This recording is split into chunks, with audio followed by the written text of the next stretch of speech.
Ai, Aline, oi, o seu microfone está desativado.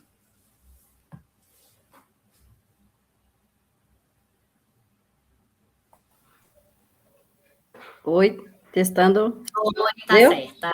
Ok, isso. Tudo bem, né, Lívia? Tudo bem, e você? Tô joia, graças a Deus. Então tá bom. Você Vamos consegue esperar visualizar aí para ver quantas pessoas? Ou o pessoal não entrou Consigo, ainda? tem 6 pessoas. Eu não consigo ver o nome, Sim. mas tem 6 pessoas. Vamos aguardar um pouquinho, né? A gente. Sim, a gente espera um pouquinho, ver o pessoal chegar, né?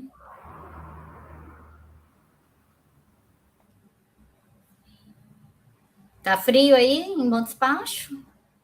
Hoje deu uma esfriada boa aqui.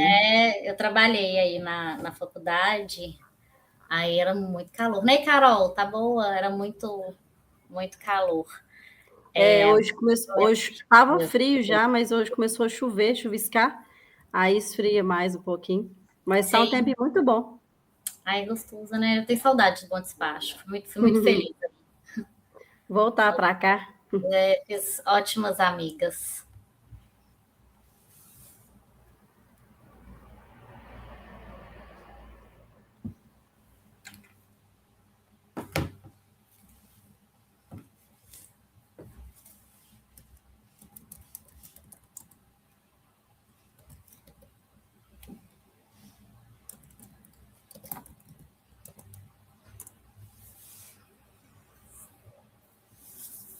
Agora 9 pessoas. Acho que com 10 a gente pode começar. O que você acha? Tá sem microfone. Uns 2 minutinhos a gente começa, né? Tranquilo. Pode ser sim, Aline. 7:01 agora. Tá joia.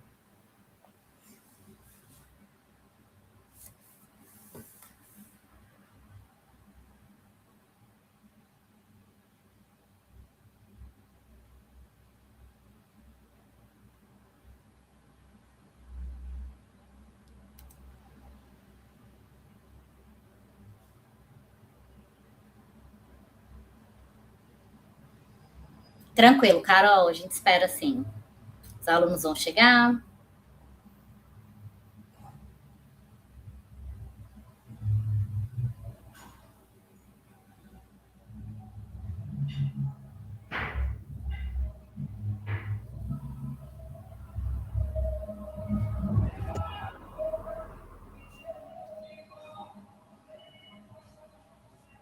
Tranquilo, Carol. Se fosse para festa na faculdade, estava todo mundo já lá, né? Lembro quando eu dava aula aí tinha um dia da semana, não sei se era quarta ou se era quinta, que tinha meio que no final da aula o pessoal encontrava na porta da faculdade. Era muito legal ver assim, os jovens baladeiros. Sempre tem, né? Sempre tem. Era muito legal ver assim. Tô dando um atraso? Não. E vinham de outras cidades, né? Então falou, gente, eles vêm faz meia hora de balada e tem que ir embora. Verdade.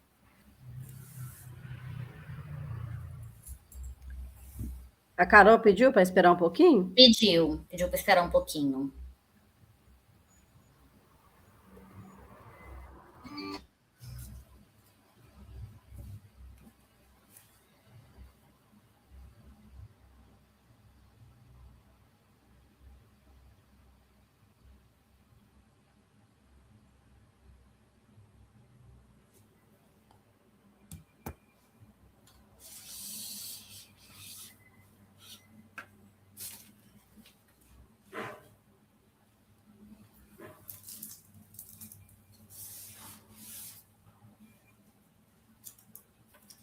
Nossa, Francis, era assim, acho que era 2017, 2018.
Boa noite. Agora tem um pouquinho mais de pessoas, tem 18 pessoas.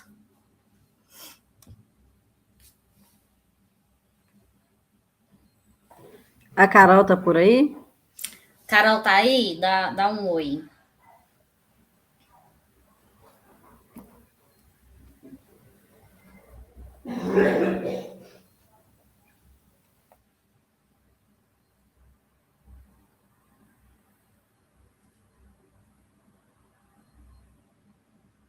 Não me respondeu, não.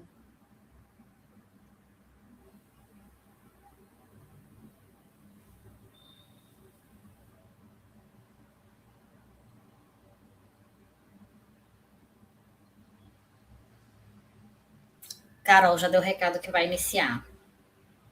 Então podemos, né, meninas? Podemos, então? Podemos, Aline. Então, pessoal, boa noite, né? Meu nome é Aline, estou aqui hoje representando a Secretaria de Esportes da Prefeitura Municipal de Bom Despacho. Primeiramente, eu queria agradecer a Lívia, né, pelo carinho, por estar aqui conosco hoje. Tenho certeza que vai ser uma noite assim, de muito aprendizado, de muita troca. A Lívia tem uma bagagem muito ampla aí e tem muito a nos acrescentar. Eu sei que vários profissionais da área fizeram inscrição, atletas, várias pessoas de entidades e clube, então, assim, o pessoal está bem com expectativa muito alta de descobrir, às vezes a gente fica com aquele desconforto ali, né? Todo mundo gosta de fazer exercício, mas acaba que a gente sempre tem alguma dorzinha aqui ou ali, então eu tenho certeza que você vai nos ajudar muito em relação a isso, como se diz, abrir nossos olhos, né? O que a gente pode estar fazendo de errado, o que a gente pode fazer para melhorar isso. Em relação aos nossos alunos também, que tem muitos professores também que a gente convidou, o que eles podem estar fazendo para melhorar mesmo a qualidade de vida dos nossos atletas, dos nossos alunos. Agradecer a todos que fizeram a inscrição também, que está aqui conosco. A gente tem a expectativa de fazer vários cursos também, né? Agora nesse segundo semestre. Então, eu tenho certeza que vai ser de grande valia para todos nós, né? E conhecimento é a única coisa que ninguém nos tira. Então, acho que é sempre bom a gente aprender, né? Estar disposto a aprender coisas novas, né? Fazer essa troca. Vou deixar a Lívia falar sobre ela, né? Tenho certeza que vai ser muito boa essa noite. E no mais é isso. A gente vai fazer depois o certificado, tá, pessoal? Vai enviar por e-mail. A gente fez o link da inscrição, a gente tem o e-mail de todos, né? Inclusive, a gente mandou o link por e-mail, disparou o link do canal nos grupos de WhatsApp, pessoal que a gente sabe que tinha feito inscrição. E a gente vai fazer. Quem não tiver feito a inscrição, que estiver participando aqui com a gente, que deseja receber o certificado também, pode nos mandar uma mensagem lá na Secretaria de Esportes, que a gente envia o link, né? Para poder fazer a inscrição, para poder receber o certificado depois. Agora eu vou deixar com a Lívia e muito obrigada a todos que estão conosco. Obrigada, Aline. Vou remover você da sala. Ok. Não acho que é uma falta de educação, tá? Tá bom. Obrigada. Tchau, beijo. Tchau, beijo. Bom, boa noite, todo mundo. Obrigada por estarem aqui, por participarem, né, desse momento, essa noite fria. Aqui, eu moro em Belo Horizonte, aqui tá gelado. E para mim é uma honra aceitar esse convite da Secretaria de Esportes, Bom Despacho. A Roberta, eu tive o grande prazer de trabalhar com ela, com a Carol Moraes, que está aqui, outras meninas. A gente, na época, nós éramos professoras no curso de Educação Física da UNA, e eu fiz grandes amigas nessa época. Foi uma época muito legal, eu aprendi muito. A gente tem a impressão que o professor ensina, mas a gente aprende muito a cada aula. E foi um momento, assim, muito legal, muito cansativo. A gente pegava estrada, ia, dava aula, voltava no mesmo dia, e no outro dia tinha a vida acontecendo aqui também, né? Mas eu tenho só recordações positivas. Bom, então eu fui convidada para fazer essa palestra sobre dor e exercício físico. Eu vou me apresentar, vou compartilhar na tela aqui com vocês.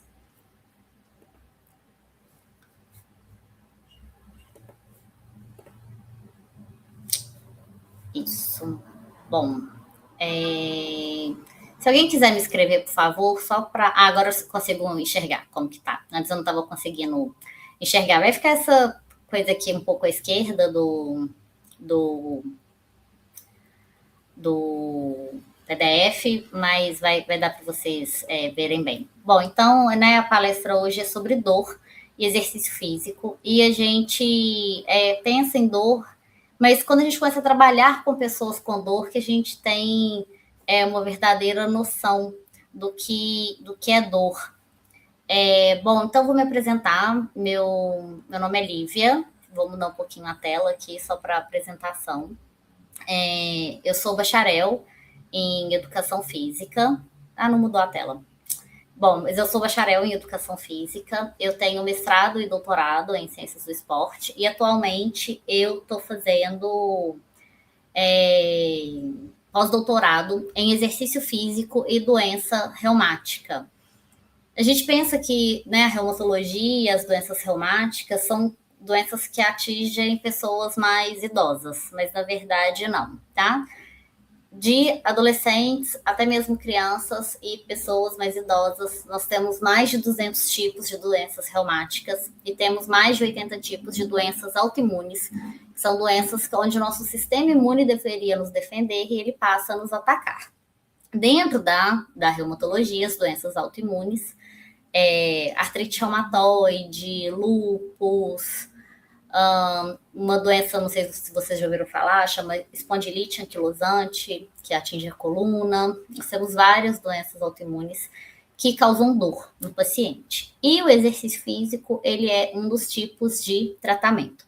Uma doença reumática, mas que não é autoimune, que agora tem aparecido muito diagnóstico, e o tratamento principal é o exercício físico, é a fibromialgia, e são doenças que causam dores crônicas. Então, as pessoas, elas precisam do exercício físico, mas não é um exercício físico como atletas praticam ou como a gente está acostumado a ver em ambientes de academia. São exercícios físicos adaptados para essas pessoas. E agora eu estou estudando especificamente esse tipo de exercício físico em população com doença reumática. Bom, então vamos lá, vamos começar a nossa palestra. Bom, quando a gente pensa, o que é dor, né? O que causa isso? Gente, não mudou a página para vocês? Responde aqui, por favor, alguém.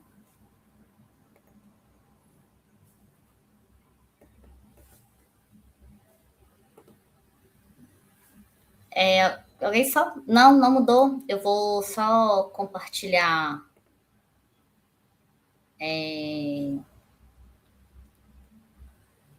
Não, né? Eu vou mudar aqui a...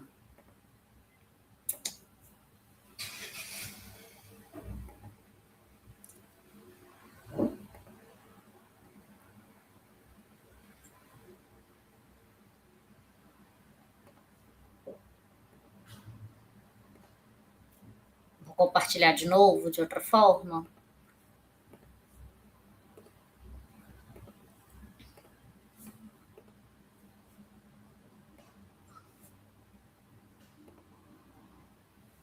Agora mudou, né?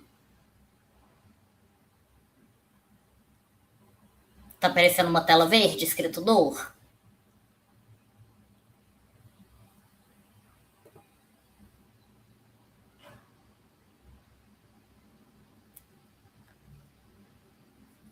Ó, agora tá tipo o slide, e aí depois eu vou mudar para ver se aparece um escrito dor, né? Então, sim, ok, tá. Então, vamos lá. O que é dor, né? O conceito de dor.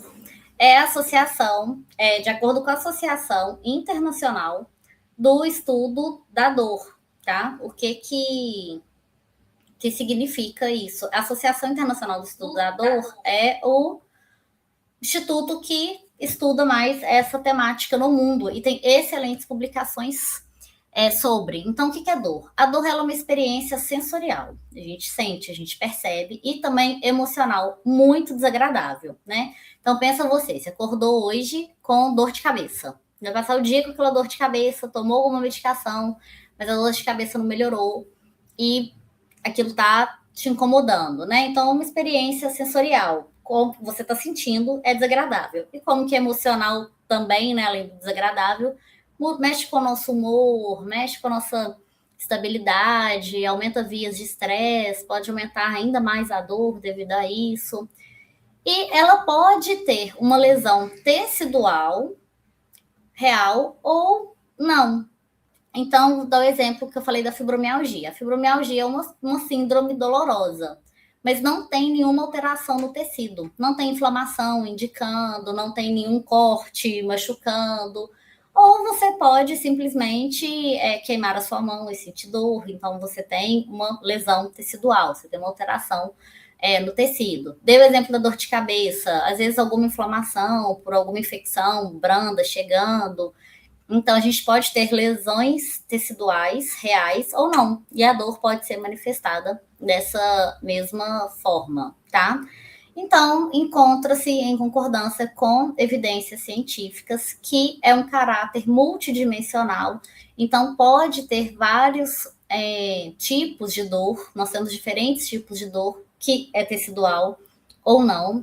E nós também temos tratamentos multidisciplinares da dor. Então, tem um médico reumatologista que cuida das doenças reumáticas, a gente tem um neurologista que cuida das doenças neurais que podem causar dor, nós temos ortopedia, que trata, né, machucados principalmente nos ossos, aparelho locomotor. Então, diferentes tipos de dores, diferentes áreas, diferentes doenças. Então, principalmente, a gente tem que saber que ela é uma experiência sensorial. E cada um, ela é subjetiva, cada um sente a dor de um jeito. Então, a gente não pode falar, por exemplo, fulano é mole para dor, fulano sente menos dor, ou fulana sente mais dor, fulana teve 3 partos normal, então ela está acostumada a sentir dor.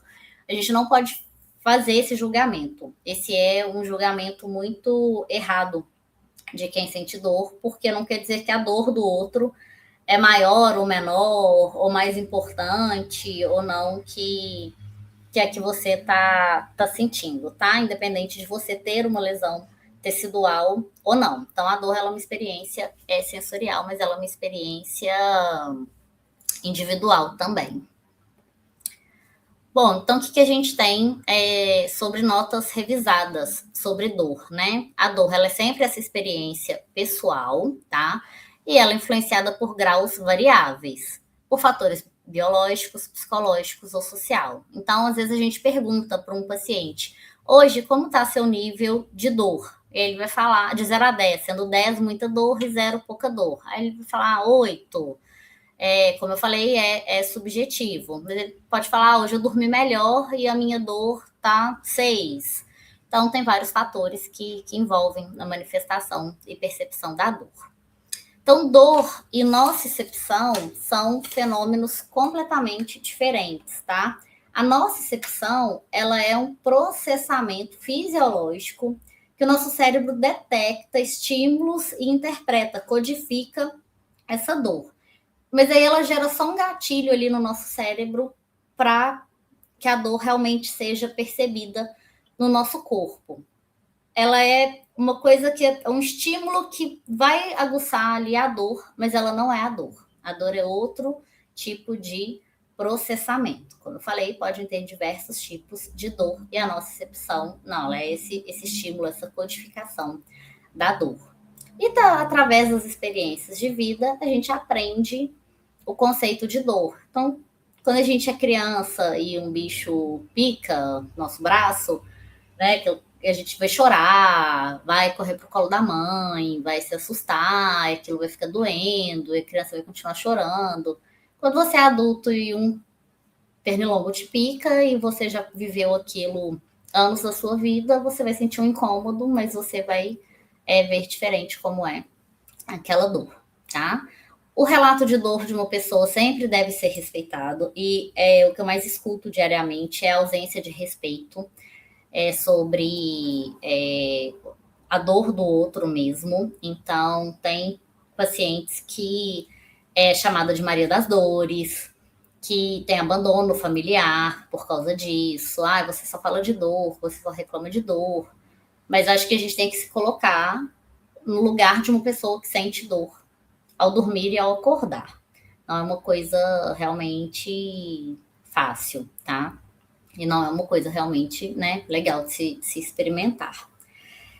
A dor, ela tem um papel adaptativo, mas ela tem também efeitos, tá, no bem-estar social e psicológico. Mas como que ela é adaptativa, né? A gente evolui, a gente cresce e nós passamos por momentos de dor, como eu dei exemplo da picada, né? A gente vai modificando a nossa percepção de dor, mas quando vira uma dor crônica, essa pessoa muda dentro da sociedade mesmo. Então, tem pessoas que deixam de conviver com as pessoas, aí tem as pessoas que não entendem que ele está com dor, e aí essa pessoa vai falar, amanhã eu não vou no seu aniversário, porque eu estou sentindo muita dor, meu humor está abalado. Então, muda realmente o bem-estar social e psicológico. E já tem gente que fala assim, mas o outro não entende, então eu prefiro nem ir, eu prefiro nem falar que eu estou com dor. E esse paciente, ele vai se fechando dentro dessa bolha de dor mesmo, tá? E a descrição verbal é apenas um dos comportamentos de expressar. Então, tem semblante diferentes de dor, tem gente que entra no desenvolvimento de doenças do humor ou transtornos depressivos. Então, falar sobre a dor é só uma das formas de se manifestar. Tem gente que mostra isso de outras formas que não só verbalmente. O toque, colocar a mão a todo momento em algum lugar que tá sentindo dor, semblante. Então, é muito comum ter outras formas de manifestar também. E nós temos três mecanismos neurofisiológicos da dor. A dor neuropática, que é aquele tipo de dor de neural. Então, tem pessoas que têm alguma doença neuroperiférica. Então, os nervos que a gente tem, principalmente membros, das partes mais distal, né, mãos e pés, então tem alguma dormência, tem alguma queimação, a pessoa teve um AVC, experimenta um tipo de dor que está relacionada com a dor neuropática, que é uma dor do nervo, tá? Ou tem inflamação em algum nervo, ciático, por exemplo, né? É uma dor inflamatória, mas ela é também neuropática. A gente tem a dor nociceptiva, que é uma dor onde tem alteração do tecido, tá? Então, tem uma inflamação presente, ou eu cortei o dedo. E a gente tem a dor nociplástica, que é onde não tem alteração do tecido, não tem mudança perceptível a exames ou a olho nu, que é o caso da fibromialgia que eu falei, por exemplo, ou pessoas com depressão mais grave, mais refratária, que não cura, elas começam a desenvolver dor crônica, mas não tem alteração no tecido também. Se fizer um exame, não vai aparecer nada. Então, esse tipo de dor é chamado de dor nociplástica. E é o maior desafio, né, no tratamento. É uma dor que a gente não sabe a origem. Porque imagina, eu tô com uma dor nociceptiva, tô com uma dor inflamatória. Então, tô com uma inflamação no músculo. Ali, o médico vai receitar uma medicação e vai melhorar. Agora, você tem uma dor, né, como a fibromialgia, e aí o tratamento principal é o exercício físico, não tem medicação. O exercício físico não pode ser aquele exercício, aquele planejamento que a gente vê em academia, que é igual para todo mundo. Então, é um grande desafio mesmo. Bom, então, né, a gente tem só uma explicação aqui mesmo, né, dos tipos de dor. Então, dor neuropática, como a diabetes, né, ou como AVC, como algum outro tipo de dormência ou queimação que a gente sente. A dor nociceptiva, que tem alteração do dano tecidual, né. Então, dores inflamatórias, fez uma cirurgia, tá sentindo aquela dor no ponto, coisas assim. E a dor nociplástica, tá? Não tem evidência clara, mas tem algo acontecendo ali. É o caso da fibromialgia, por exemplo. Então, sintomas, né? A gente tem uma diferença entre dor aguda e dor crônica, tá? A dor aguda, ela é fundamental na nossa existência. Então, imagina, se você está cozinhando, você queima ali a sua mão e você não percebe. Você vai ficar totalmente queimado, né? Se você cai no chão, ralou o joelho, mas não percebeu. E aí aquilo pode infeccionar de alguma forma, né? Então a dor ela é essencial para a nossa evolução e para preservar o nosso corpo. E a gente tem dores que são agudas, né? Como exemplos que eu dei agora. Dormi de mau jeito, tô com uma dor muscular, trabalho muito tempo sentada, minha lombar tem doído esses dias. Eu trabalho como personal, eu trabalho muito tempo em pé. Tem dias que eu fico com dor na panturrilha, né? Então, dor postural, dor mecânica mesmo. E a gente tem dor crônica. Quando essa dor não vou falar que diária, mas quase que diária, por 3 meses ou mais, é bom você procurar um médico e investigar o que você tem. Então, dentro da reumatologia, a gente usa esse tempo para que o paciente procure um médico. Fala, ó, tô pelo menos há 3 meses sentindo dor diariamente, ou quase que diariamente, então, em tal lugar, nas mãos, os joelhos, quadril, ou a fibromialgia, né? Uma dor que não é na articulação, mas é no corpo todo. Então, passou de 3 meses sentindo dor quase todos os dias, pode procurar um médico que trabalha com dor, que ele vai te ajudar. Bom, e é isso que eu escrevi aqui, né? Ela é um problema de saúde de maior gravidade. Então, causa maior sofrimento. E tem implicações econômicas também na sociedade. Então, essa pessoa, ela acaba utilizando mais o atestado médico, empresas não aceitam e acabam demitindo. Depois, essa pessoa tem dificuldade de se recolocar no mercado de trabalho. Muitas pessoas abandonam as suas profissões.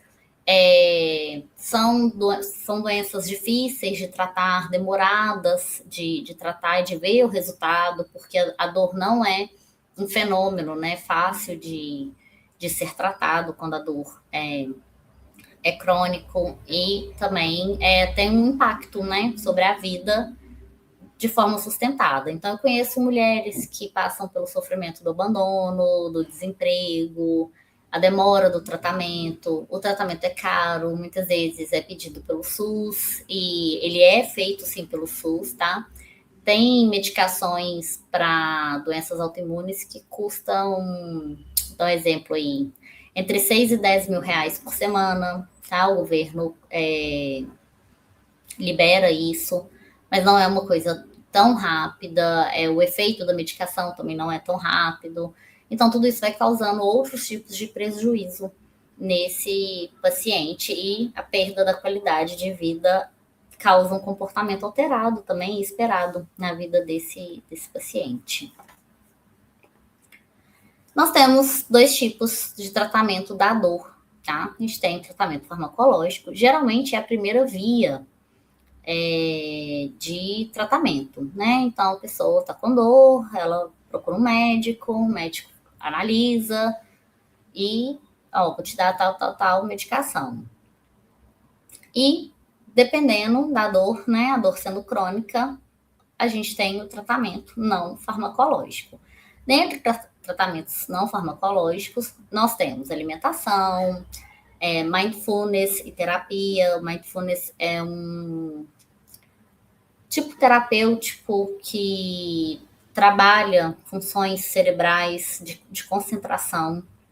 Então, ajuda o paciente a focar em coisas que não seja exatamente naquela dor, e isso libera substâncias positivas no cérebro e ajuda, né, no controle e nessa sensação da dor mesmo.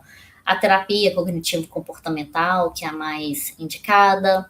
Alimentação balanceada, sem terrorismo, tá, gente? Assim, as pessoas têm uma mania de querer tirar glúten e lactose, e glúten e lactose só deve ser retirado quando alguém tem intolerância a glúten e lactose. Se não for o seu caso, isso não vai mudar nada na sua vida, tá? Só vai deixar de curtir uma pizza, um pão, olha que coisa triste, né? Então, a gente tem que ter um equilíbrio. E também a gente dá a vida social, né? Um tipo de tratamento, também estar com pessoas que te fazem bem, falar não para pessoas que te julgam, né, e não são legais com você.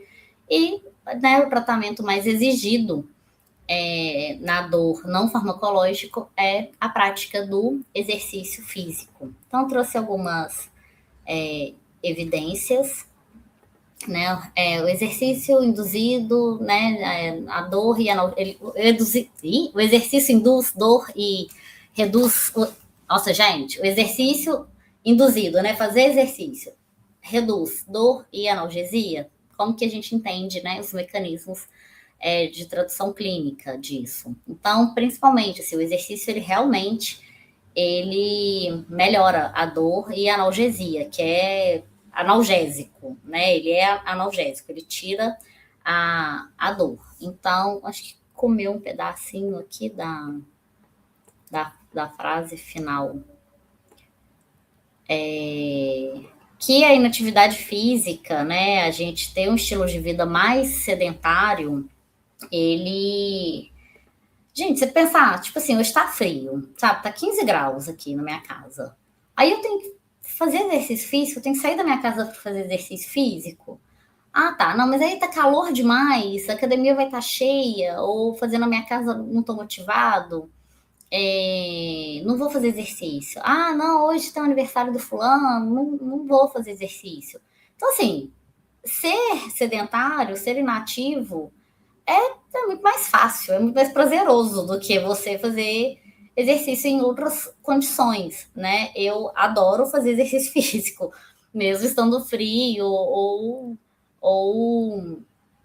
com dor, mas realmente é difícil, né? Então a gente vencer essa batalha de sair do sedentarismo, né? Estar no sedentarismo é muito melhor. E a OMS recomenda pelo menos 150 a 300 minutos de atividade física moderada. Então, 150 minutos, 150 minutos, 300 minutos de atividade moderada por semana ou 150 minutos de atividade física intensa.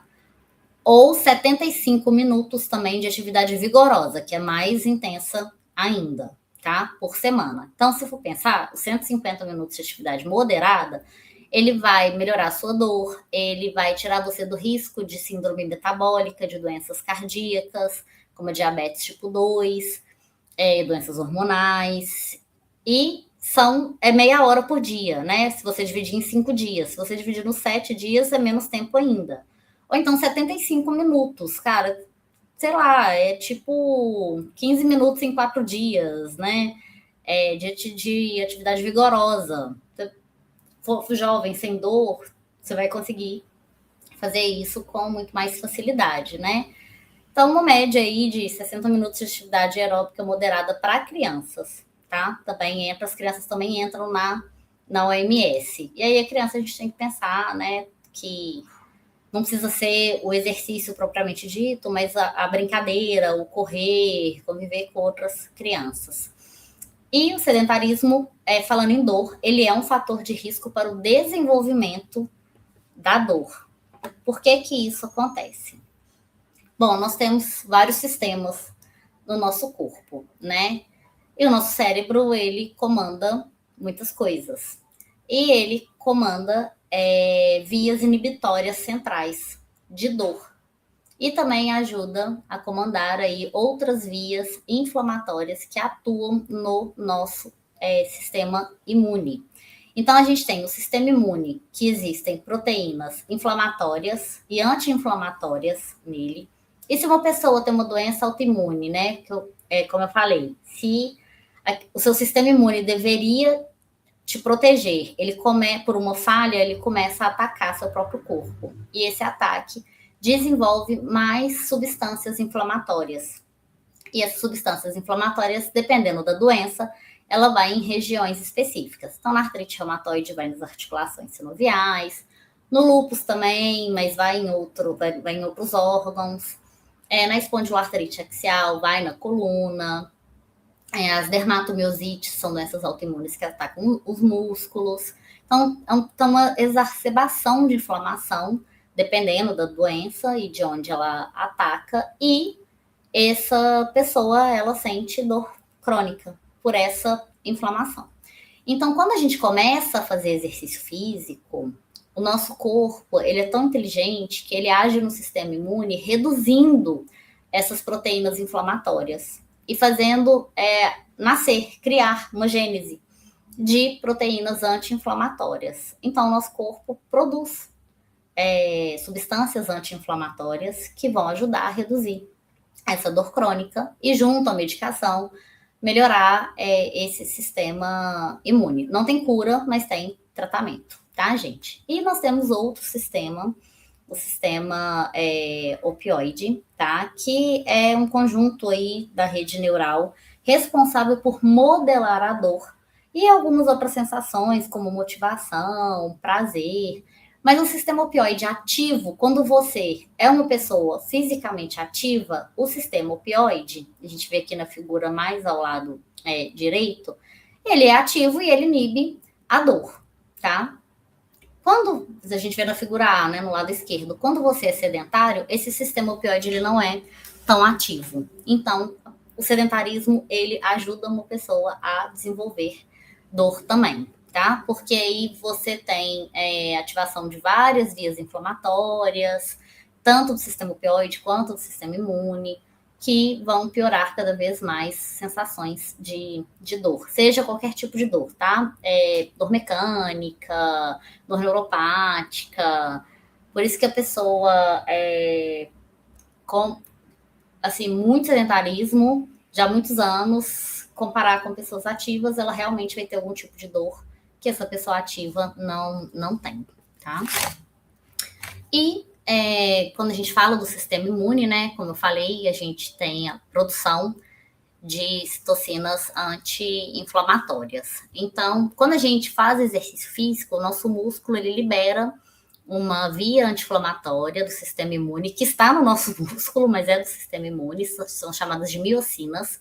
Essas miocinas ativam várias outras substâncias do sistema imune e a gente tem analgesia, quando a gente é ativo, vou diminuir um pouquinho, tá mais no lado direito, né? E quando a gente não é ativo, acentua a quantidade de proteínas inflamatórias e a gente tem o resultado da dor, tá? Quando a gente fala da obesidade, e lembrando que a obesidade é uma doença e que a pessoa com obesidade, ela merece respeito, cuidado, carinho, ética, tá, gente? Principalmente a gente que é da educação física, que a gente vê a pessoa ela tem obesidade por questões multifatoriais, então ela precisa de ajuda, ela não precisa de julgamento. Mas a obesidade, ela é uma doença extremamente inflamatória. Então a pessoa ela não sente dor só por uma carga mecânica, tá? Um aumento de carga mecânica. Ela sente dor também por questões inflamatórias, tá? Por um sistema imune que ativa muita inflamação. Sedentarismo e também doenças autoimunes, como eu falei. Então, o exercício físico, ele é essencial para pessoas que têm essas doenças para reduzir inflamação e reduzir dor. Eu trouxe só esse artigo, eu gosto muito dessa figura, é um artigo de 2019, uma revisão, vou tentar aumentar um pouquinho, depois, se alguém quiser, eu posso mandar a referência, mas também acho que vou deixar a apresentação salva aqui no canal. Bom, a gente tem um corpo humano, né, em atividade, e cada cor, né, no esquema aqui, a gente tem um azul, mais à direita um roxinho, a gente tem um esquema amarelo e um esquema verde. Então, eu vou explicar cada um. A gente tem um corpo em movimento, falando do efeito do exercício físico na artrite reumatoide, que é uma doença autoimune que gera dor crônica inflamatória nas articulações sinoviais, né? São nossas articulações que se mexem. Então, mãos, punhos, cotovelos, ombros, cervical, quadril, joelhos, tornozelo, pés e por aí vai. Então, a gente tem aí no esquema azul, quando a pessoa pratica exercício físico, ela tem uma redução da resistência insulínica, aumento de GLUT4, né, que é aquela proteína que ajuda a trazer a glicose para dentro da célula, junto com a insulina, a gente tem uma melhora do perfil de colesterol e a gente tem um equilíbrio vascular também. Então, reduz, né, o risco cardiovascular e melhora, né, o perfil de funcionamento do coração e reduz riscos de doenças cardiovasculares ou de pioras ou possíveis eventos como infartos. Aqui no roxinho a gente tem um aumento do VO2 máximo, uma redução da fadiga, e aí a fadiga aqui, gente, não é fadiga muscular não, tá? É um cansaço que os pacientes com dor sentem. O corpo produz tanta dor que isso manifesta como um cansaço absurdo, assim, para esse paciente. Então, quando reduz a fadiga, reduz a dor, já tem uma melhora da qualidade de vida. Em amarelo mostra o esquema do sistema imune com aumento de interleucina 10, que é um tipo de interleucina anti-inflamatória, e redução da interleucina 1 e TNF-alfa, que são duas interleucinas inflamatórias. Então, como eu falei, né, aumenta a produção de substâncias anti-inflamatórias e reduz as inflamatórias. Com isso, reduz inflamação, reduz riscos radiológicos. A inflamação na nossa articulação, ela causa um risco ósseo também, então doenças dos ossos, erosões ósseas possíveis, artroses. Então, a gente tem a redução da dor. E aqui em verde a gente tem melhora do funcionamento da fisiologia da nossa massa muscular, com, né, o aumento do músculo mesmo, e mobilidade e redução do tecido adipócito. Então, a gente tem melhora de capacidade, de funcionamento, de ganho de massa muscular, que a gente sabe que é tão importante para preservar a fisiologia do nosso corpo, e uma melhora na capacidade de desenvolver as atividades diárias também, tá? Bom, então, conclusão, o exercício físico, esses dados são científicos, tá? Principalmente o aeróbico, mas a musculação também interage como modulador no aspecto desagradável da dor, né? Dentro do nosso córtex, e isso influencia com a liberação de neurotransmissores que atuam na dor e no humor.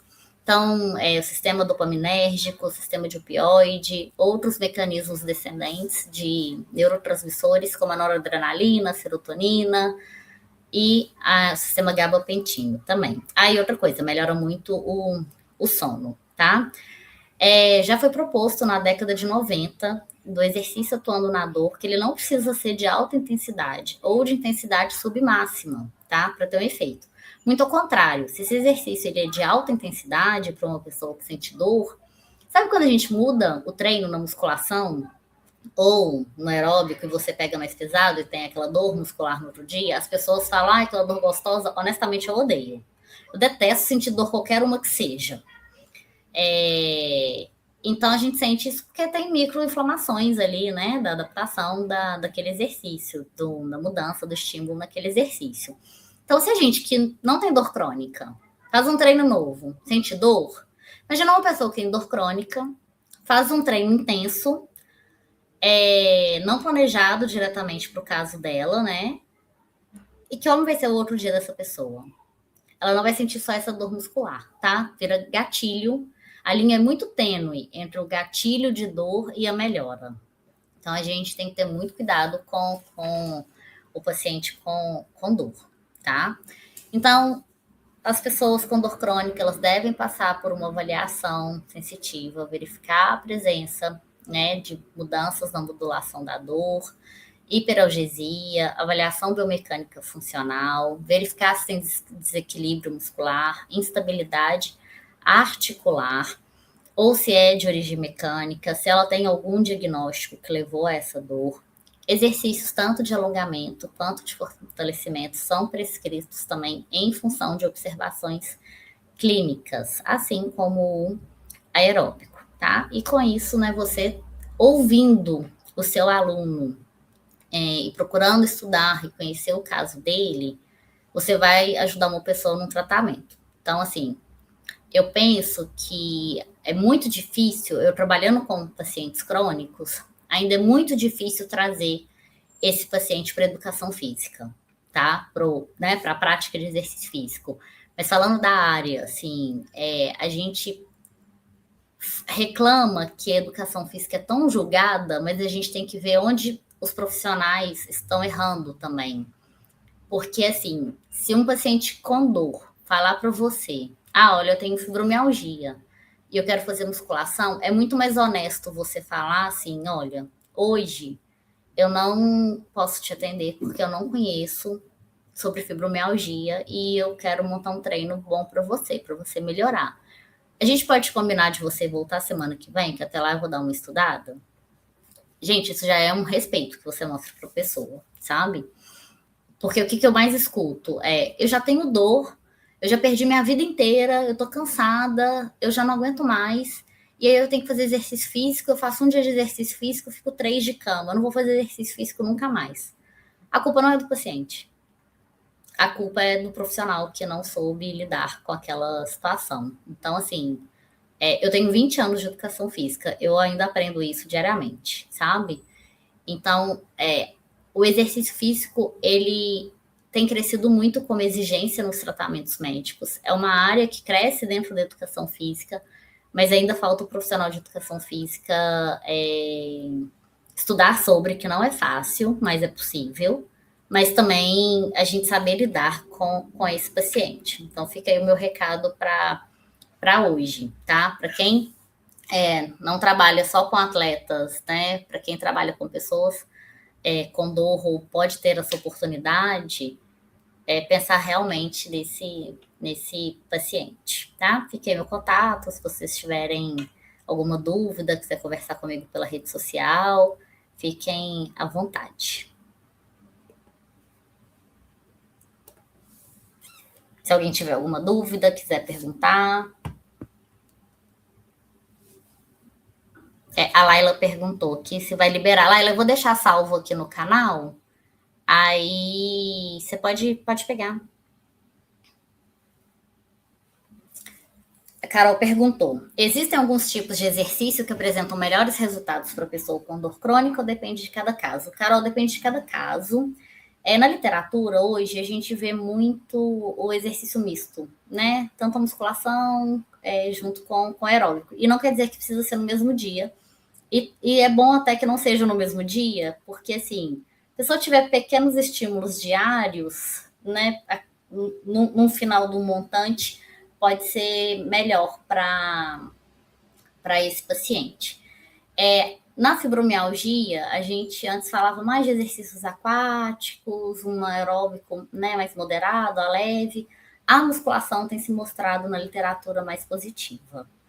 Mas aí, como entra cada caso também? Tem paciente que vai falar assim, eu não quero fazer musculação. Então, a gente vai pro aeróbico, né? Eu queria fazer, Boa Despacho é uma cidade muito quente, eu queria fazer hidroginástica. Então, pode fazer, o importante é que ele faça, tá? Eu tenho observado que a modalidade musculação, e aí, repito, não é uma musculação levantamento de peso, tem sido muito positiva na literatura. E realmente a gente vê isso no dia a dia. Mas, tentando assim, as outras modalidades são positivas e a gente vai tentando encaixar dentro das possibilidades do paciente.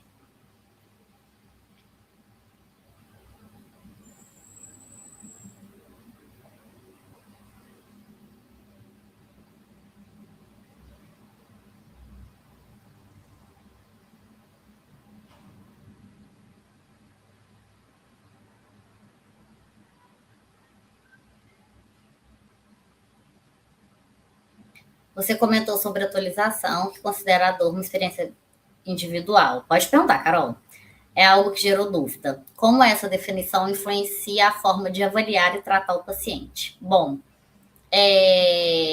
a gente avalia a dor geralmente pelos questionários, tá? Tem questionários específicos que são divulgados nos artigos. E, clinicamente, a gente vai perguntando assim, não vou lembrar o nome do questionário especificamente agora, mas é de uma semana para cá. Como você conseguiu calçar o sapato? Você conseguiu trabalhar? Você conseguiu se vestir sozinho? Então, aí de 0 a 10, quanto é esse nível de dor? Sendo 0 pouco e 10 muito. E depois a gente faz o cálculo, né, de acordo com o que a literatura mostrou. Tem pacientes em crise, crise muito aguda, muito exacerbada, e aí é aquela coisa assim, vou te pedir para fazer 5 minutos de caminhada na garagem do seu prédio, ou na garagem da sua casa, ou você vai na esquina da sua rua e volta. Começa com alguns alongamentos, porque também tem a cinesiofobia, né? Então a gente tem que vencer não só o nível de dor que tá, mas a cinesiofobia, porque realmente a pessoa tem medo de se movimentar e a dor piorar, às vezes até por experiências negativas anteriores. E isso geralmente associado ao tratamento medicamentoso. Então o paciente já pode ter passado por diversos tipos de medicação e não ter dado certo, a doença está mais aguda naquele momento, ou até ser refratária. E aí, quando eu trabalho com paciente reumático, quando ele fala assim, eu estou usando remédio X, eu já sei mais ou menos que nível que está aquela doença e a manifestação daquela dor. Mas a gente, né, cientificamente e mais profundo, a gente vai por questionários e ver que nível de exercício ele consegue fazer. O Antônio Filho perguntou: como diferenciar uma dor que faz parte do processo de adaptação ao exercício de uma dor que merece maior atenção ou interrupção da atividade? Muito boa pergunta. Processo de adaptação do exercício é aquela dor clássica que a gente sente muscular, né? Dura ali entre 48, no máximo 24, 48, no máximo 72 horas. Passou disso, você pode pensar se você machucou seu aluno, né? Assim, será que causou uma distensão muscular? E se ele comentar, depois da abdução de ombros, eu fico com muita dor no ombro, e aí vai um tempo de uma semana, 10 dias, verificar se aquilo não causou uma lesão na articulação. Ou se a pessoa já vem assim, eu tenho muita dor nos ombros, então eu vou pendurar a roupa, me machuca. Aí você pensa assim, tô falando dentro da musculação, tá, gente? Eu vou passar um exercício de abdução de ombros, aquelas puxadas para as costas, não tem como. Então a gente tem que começar a pensar nas ações musculares, como que a articulação, ela, né, o músculo se movimenta fazendo ação muscular na articulação para você não prejudicar aquele paciente. Se essa dor, aí se for uma dor crônica de mais de 3 meses, a gente tem que pensar em melhorar o nosso treino, deixando ele até mais leve, para esse paciente conseguir realizar e indicar que ele realmente procura um médico. Interrupção da atividade é assim, cirurgia, fratura, ou se essa dor ela é crônica, não teve um diagnóstico, e aí é mais estranho, né? Mais difícil que isso aconteça. E assim, só se o médico proibir, o que hoje em dia é extremamente raro. Eu trabalho com pacientes oncológicos. O câncer é uma doença que causa dor. Então, assim, paciente oncológico, o médico pergunta se está fazendo exercício físico. Porque ele vai perder massa muscular, vai ter fadiga. Esse paciente, a quimioterapia é muito agressiva, ele tem que tomar banho com dignidade sozinho, se vestir sozinho. Então, o exercício físico vem para ajudar. Então, é muito difícil ter interrupção da atividade física, a não ser casos cirúrgicos mesmo, ou se a doença tiver... Se alguma doença estiver extremamente aguda naquele momento, mas é um caso mais raro, tá? Aline, sentir dor durante o exercício significa que o treino está funcionando melhor, mito? Até que pontos podemos considerar que sentir dor seria normal? Aline, frase clássica da dor crônica. Sentir dor não é normal. Principalmente a dor crônica. Tem paciente com dor crônica que fala assim, mas eu sinto dor há tantos anos, eu achava que todo mundo sentia. Não, normal é você ter zero. Zero de dor. Lívia, como que você tá hoje? Você tem dor? Não, eu não tenho, eu sou uma pessoa que não tenho dor. Então, eu tô zero de dor. Pergunta para um paciente que tem artrite reumatoide, ele pode falar assim, 4. E ele vai achar bom, só 4. Entendeu? Agora, quando a gente está em treino, uma pessoa que não tem diagnóstico nenhum, está em treino, o nosso músculo ele é elevado a próximo da exaustão. Então, a gente sente dor de fadiga muscular, né? A fisiologia do nosso músculo ali está gastando energia, então, contração máxima, submáxima. A gente vai sentir aquela dor pontual, ou então, depois do novo estímulo, 24, 48 até 72 horas, tá? Isso, vou falar normal pro caso de estar fazendo exercício físico. Estar no momento do exercício físico. Passou 72 horas, não é para sentir dor mais. Por isso que quando a gente tem 6 semanas de treino, você já não sente mais nada fazendo treino, né? Você fala, já posso aumentar minha carga, já posso mudar as repetições, mudar o treino, então no aeróbico a mesma coisa, tá? Mas sentir dor não é normal, tá? Carol, na sua experiência, quais são os erros mais comuns cometidos por pessoas que começam a se exercitar buscando aliviar a dor? Pensando no profissional que orienta, como ele pode minimizar os erros? Carol, tem 2 erros que acontecem. Um, quando é culpa do paciente, que aí é uma coisa assim, gente. Doença não escolhe classe social, tá? Então, você vai ver pessoas riquíssimas com a mesma doença que uma pessoa que vive próximo da miséria. Uma pessoa que é pobre, ela sai do médico, o médico fala assim, olha, você tem que fazer exercício físico. E fazer exercício físico é um privilégio, tá? No nosso país ainda, embora aumente cada vez mais, nós ainda temos pessoas sedentárias pela condição socioeconômica. Então, a pessoa vai falar assim, eu tenho que fazer exercício. A pessoa pobre. Para eu melhorar. Então, eu vou fazer meia hora de caminhada. Porque, culturalmente, a sociedade falou que meia hora de caminhada é tranquilo. Gente, uma pessoa que sente dor meia hora de caminhada é ir pra foice. Sabe? Então, assim, a gente tem que, né, é o que a gente usa o termo, educação do paciente. É igual a educação escolar, né? A gente educa aquele paciente, sempre tenta, eu vejo no SUS e vejo, né, em pessoas com condições financeiras, tem programas de educação do paciente, que é ensinar para o paciente que ele tem uma doença, essa doença gera dor, como que é o tratamento. Se você não tem acesso a um profissional de educação física, tente fazer. Começar leve. Aí, muitos médicos fazem essa orientação, não é uma prescrição de treino, mas fazem essa orientação. Começa bem levinho, vai aumentando um pouco quando você se sentir melhor. Então, tem essa culpa do paciente, assim. Ou então tem um paciente que tem grana mesmo e fala assim, eu vou fazer meia hora de caminhada na esteira amanhã e tô bem. E ele cai de cama, tá?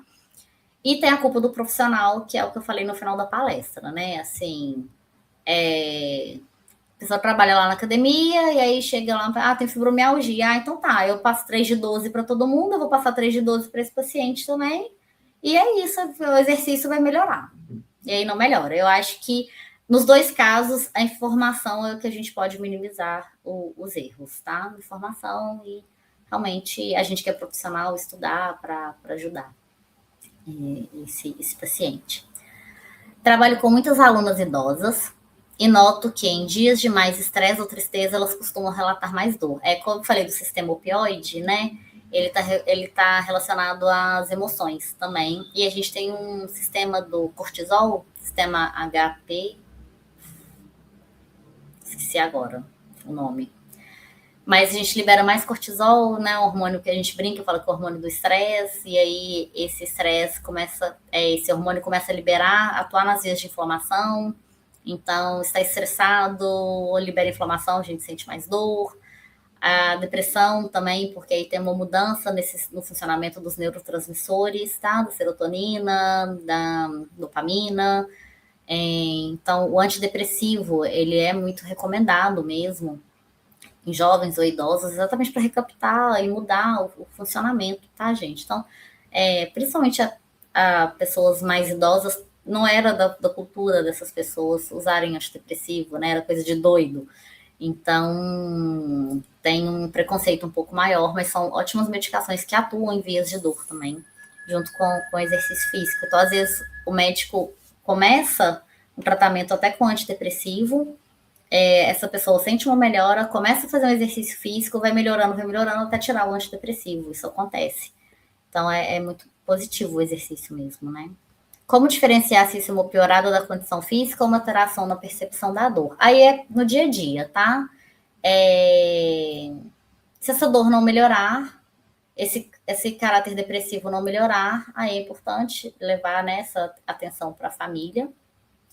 Ou se 2, 3 dias está com dor porque está mais chateada e aquilo passar, então é uma alteração na percepção da dor mesmo, tá? Como fatores emocionais, estresse, sono influenciam a dor após os exercícios, durante e após os exercícios? Na verdade, os fatores emocionais, como eu expliquei, né? A gente tem sistemas que regulam o nosso humor e também liberação do cortisol, que atua em vias inflamatórias. E não quer dizer que ele vai agir durante ou após o exercício, tá? Vai ser cronicamente na vida da pessoa. As questões emocionais e estresse. O sono, a ausência do sono, gera inflamação no corpo. Então, se o seu cérebro ele não se recupera, você pode reparar, se você não tem dor, um dia que você dorme mal, no outro dia você vai estar de mau humor, aí você vai ter dor tensional, então, porque libera inflamação fisiologicamente no nosso sistema imune. Então, a gente vai sentir dor mesmo, tá? Pois a pessoa com fibromialgia, ela tem insônia. E aí, a piora dela vem também por nunca dormir. Então, não é uma doença inflamatória, mas aquela dor que ela sente pode ser de inflamação liberada ali, tá? Do sistema opioide que está em falta e dos neurotransmissores. Quando o médico manda parar qualquer movimento por causa da dor, mas a literatura e a prática mostram que o exercício faz parte do tratamento. É uma briga, né? Nossa, com o médico. Eu faço a avaliação do paciente. E aí, geralmente, eles vão acreditar mais no médico do que na gente. É a hierarquia do profissional de saúde, tá, gente? Ele estudou mais e ele tá mais alto na hierarquia e a gente, infelizmente, tá, né, quase que o mais baixo. Então, tô com uma dor no ombro, não posso. Vamos fazer exercício de perna, vamos fazer bíceps e tríceps, vamos tentar fazer uma caminhada, vamos tentar fazer exercício na água. Ou então, você pode ter, por exemplo, ombro. Tô com dor no ombro. Igual eu falei, você não vai trabalhar o ombro especificamente. Você trabalha o ombro como secundário. Você pode fazer exercícios de remada, né, de costas, trabalho deltoide posterior, extensão de ombro, se você estiver dentro de uma academia. Se você estiver num exercício ao ar livre, meu joelho tá doendo. Vamos tentar mexer mais os braços hoje. Então, eu sempre tento mostrar para o meu paciente outras possibilidades que o corpo dele tem. E aí, assim, você vai estar obedecendo o médico, se for uma articulação específica, e você mudou um pouquinho para que o seu paciente continue em movimento, tá? Mas o repouso, assim, ele é uma eterna briga, né? Que o repouso ele não é indicado. A notícia boa é que dificilmente, hoje em dia, os médicos indicam repouso. Eu procuro um médico para alinhar as condutas, eu já aproveito e ensino ele também. Depende do médico. Tem médico que os reumatologistas que eu trabalho, ou reumatologistas no geral, são médicos com uma cabeça muito livre, sabe? Para dialogar, para conversar sobre. Então, eu não tenho esse tipo de problema. Se o médico já é meio assim, eu também não gasto minha energia, não, sabe, gente? Tipo, eu tenho outros problemas na vida, então vou direcionar a minha energia para o que eu posso ajudar aquele paciente, né? Ou para as outras coisas na vida. E é isso. Tem médico que estuda, mas ele estuda medicina, ele estuda diagnóstico e tratamento, né? Ele não estuda exercício. Então, a gente também tem que pensar isso. Às vezes eles vão se meter no que é nosso, mas a gente tem que pensar também até onde a gente também se mete no que é deles. Então, é equilibrando os pratos ali e perceber, né? Se o médico for aberto, você conversa, você não impõe, né? O que você acha da gente colocar o exercício para a perna, já que o ombro está dolorido? E ele pode aceitar, né? Ou então você vai negociando com o seu paciente mesmo. Alguma pergunta mais?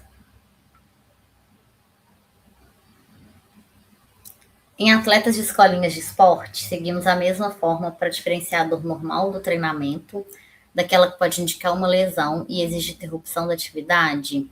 Carol, geralmente, quando a gente está dentro do esporte mesmo, seja na escolinha ou até o profissional, é o tipo. Às vezes controlador ou treinador não controla a carga. Aí já é o tipo de lesão, de dor com lesão mesmo, com alteração tecidual, sabe? Dali ele já provavelmente vai sair para o médico, ou 2, 3 dias depois vai continuar dolorido, vai para o médico.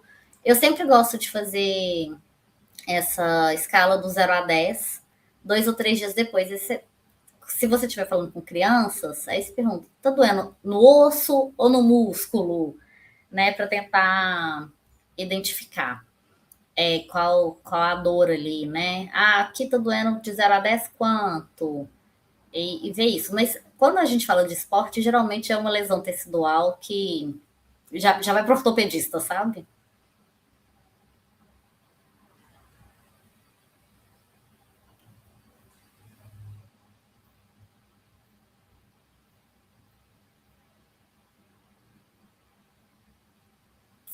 Alguma pergunta mais?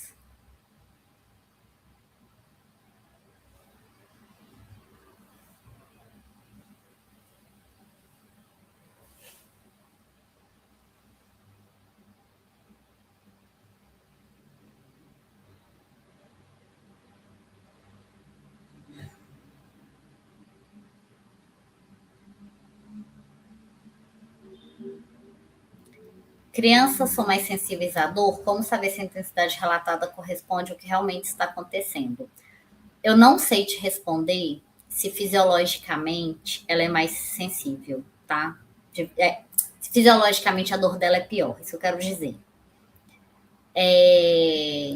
Acho que não, porque a dor é subjetiva, né? Como eu falei. Eu acho que falta é a experiência da dor, né? Então, assim, queimei o dedo com 8 anos de idade, vou chorar até. Queimei o dedo com 40 anos de idade, vou passar uma pomada e dar uma reclamada 2 dias ali. Então, eu acho que essa experiência de maturidade psicológica para se comportar perante a dor, que é mais sensível do que talvez a fisiologia da dor na criança, tá?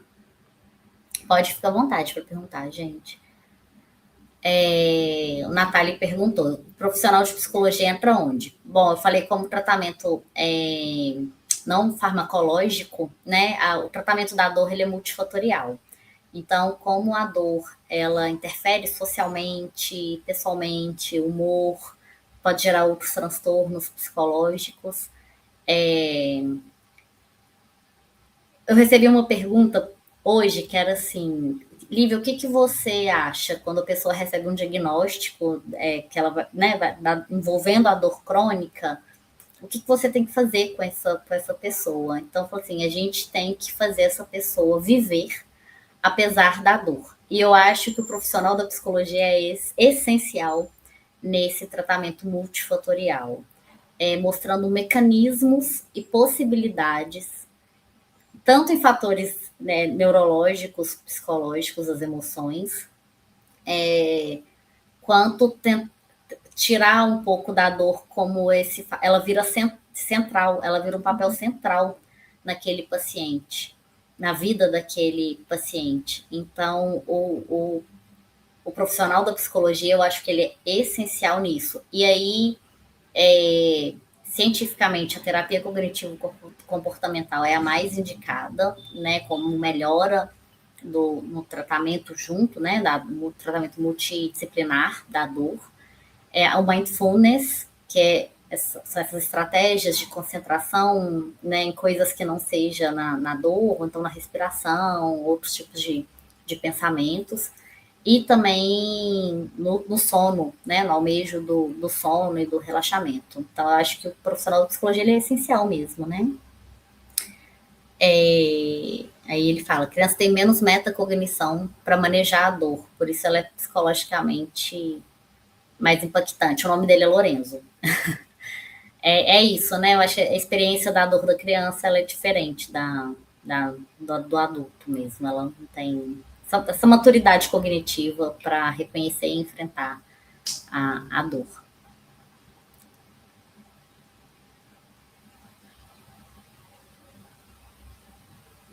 Alguma pergunta mais?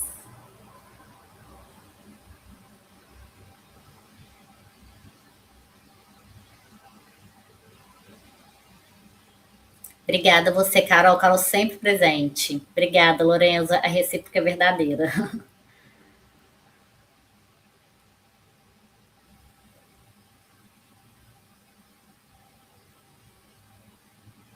Em pacientes com fibromialgia, quando você considera a participação do fisioterapeuta no tratamento? Como eu falei, o tratamento da dor é multidisciplinar, né? Então, a gente pensa no fisioterapeuta só quando tem... Estou falando na parte ortopédica, tá? Tem uma dor, né, pontual, numa articulação ou no músculo, e o fisioterapeuta vai, atua e acabou naquele momento, né? O paciente com fibromialgia, ele tem... a gente tem um mecanismo de defesa natural da dor também, sabe? Então, assim, o paciente com fibromialgia, ele sente dor literalmente, gente, da cabeça aos pés. A sensibilidade, o corpo é tão... A fibromialgia, só explicando rapidamente, né? Ela é uma síndrome dolorosa de alteração do sistema nervoso central, tá? Então, o que é síndrome? Síndrome são doenças. Pensa em síndrome de Down. Por que é uma síndrome? Porque tem vários sintomas e várias manifestações. Então, por que a fibromialgia é uma síndrome dolorosa?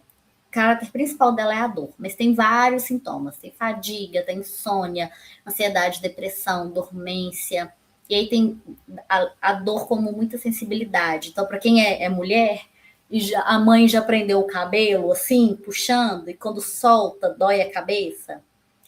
As pessoas com fibromialgia sentem essa dor no couro cabeludo. As mulheres relatam que não conseguem usar sutiã, tem pessoas que não conseguem usar sapato, tamanha sensibilidade. E aí a gente vai pensar nisso, Gabriela, como o fisioterapeuta atuaria, né? Então, eu acho que atuaria junto com a gente. Atua, né? Assim, enriquecendo o profissional de educação física. Se tiver essa dor, ela é difusa, ela anda nesse paciente. Então, tem paciente que relata assim: hoje eu tô com muita dor na panturrilha. Ele pode tratar aquela panturrilha. Tem paciente que sente dor crônica aqui, DTM, né? Disfunção temporomandibular. Agulhamento a seco. Não vou falar da eletroterapia porque eu sei que ela muda o sistema nervoso central, mas mais voltada para a inflamação. Né? Mas aí a conduta do fisioterapeuta, claro, mas ela não é tão indicada. Mas tem várias condutas dentro da fisioterapia atuando na melhora da lesão, da lesão não, desculpa, se tiver lesão, mas de partes, né, do corpo que podem ajudar nessa melhora, e também com os exercícios terapêuticos, que são diferentes dos exercícios do profissional de educação física. Então, eu acho que, assim, né, a gente se unir mesmo e ver o que é melhor pro paciente. Tem muito paciente com fibromialgia que tem enxaqueca, então a enxaqueca também é tratada pelo fisioterapeuta, com a questão do microagulhamento ou de relaxamento, ensino do relaxamento da tensão muscular. Então, tem muita coisa que o fisioterapeuta atua na fibromialgia, tá? Que palestra enriquecedora. Obrigada! Obrigada. E eu agradeço a secretaria mais uma vez, né? O pessoal foi muito gentil comigo em todo momento.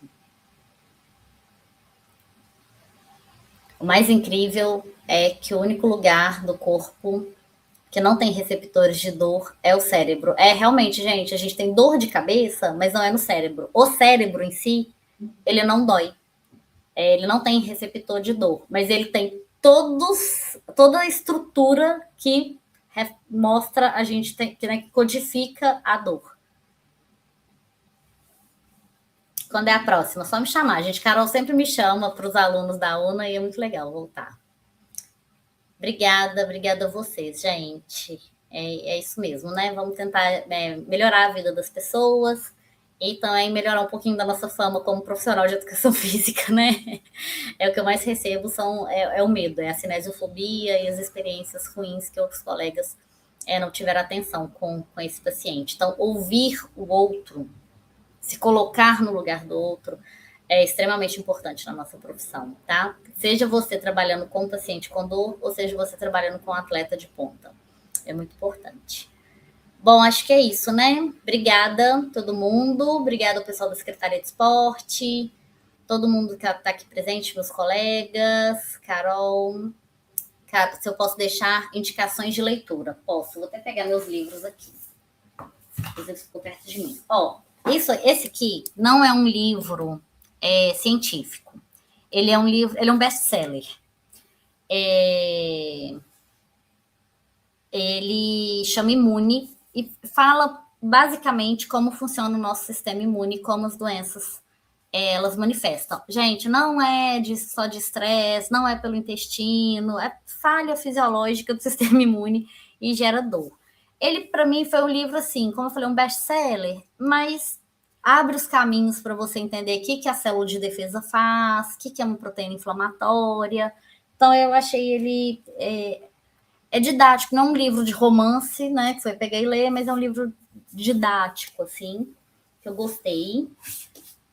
Tem esse livro aqui, ele é especificamente sobre dor, e ele é feito pela editora do Hospital Albert Einstein. O hospital, então ele chama Manuais de Especialização, porque o Albert Einstein, ele tem uma especialização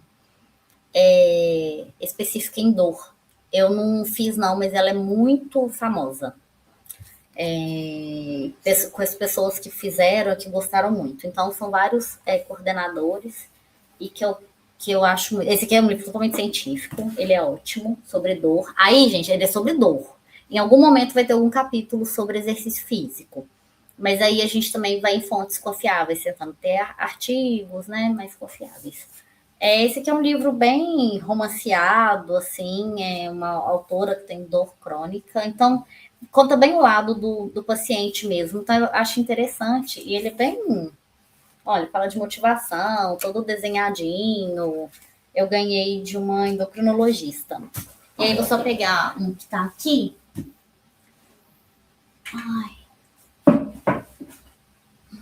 Esse aqui é um livro, ele é um pouco mais denso, mas ele fala das doenças reumáticas, de dores musculoesqueléticas, tá? Então, a fibromialgia, a artrose,